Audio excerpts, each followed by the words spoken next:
सल्लल्लाहु अलैका या रसूल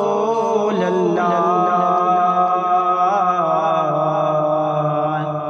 वसल्लम अलैका या हबीब अल्लाह। रब चाहे तो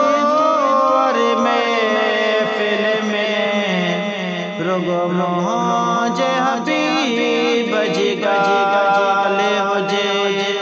रब चाहे तो महफिल में रुगो मुझे हबीब जी गाले हो जे हर मोमिन आशिक जे दिल में हर मोमिन आशिक जे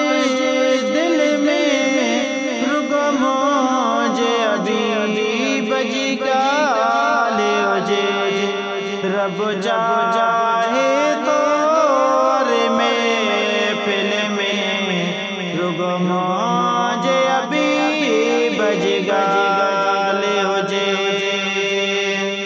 रब पर मायो फरमान कया शाहिद सारो कुरान कया रब पर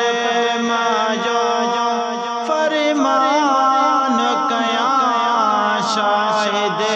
सारो कुरान कया यासीन शरीफ मुज़म्मिल में रुगो मुझे हबीब जी गाले हो जे रब चाहे तो महफिल में रुगो मुझे हबीब जी गाले हो जे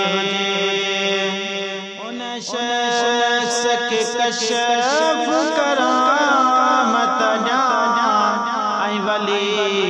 हो बनाए विलायत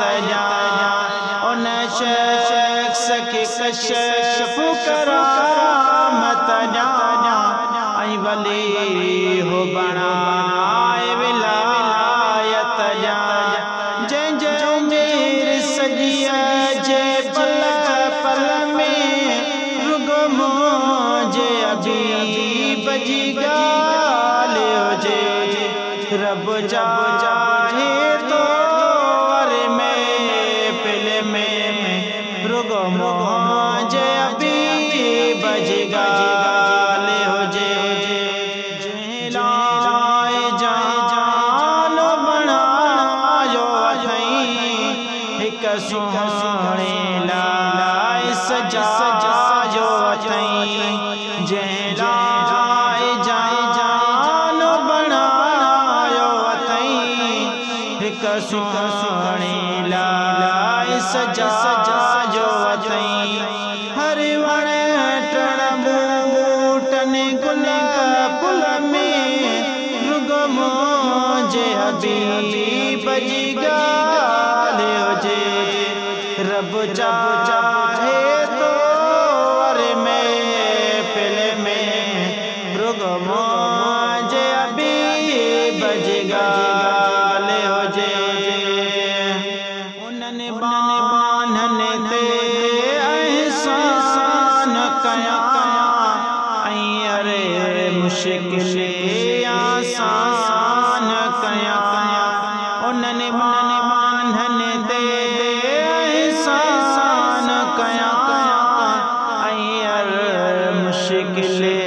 आसान कया जे सुख जी घड़िया हर मुश्किल में रुगो मुझे हबीब जी गाले हो जे रब चाहे तो महफिल में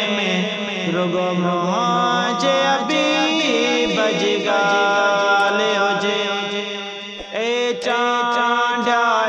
इस्माइल दादा वो बख्शी दो पका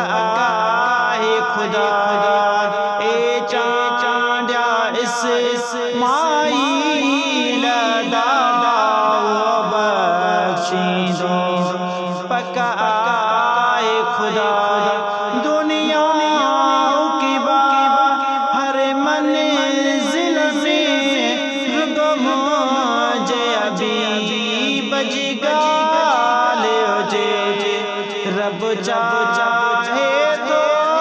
अरे महफिल में रुगो मुझे अभी बजगा ले हो जे हर मोमिन आशिक जे दिल में हर मोमिन आशिक जे दिल में रुगो मुझे अभी बजगा ले हो जे रब चाहे तो अरे महफिल में रुगो मुझे हबीब बजगा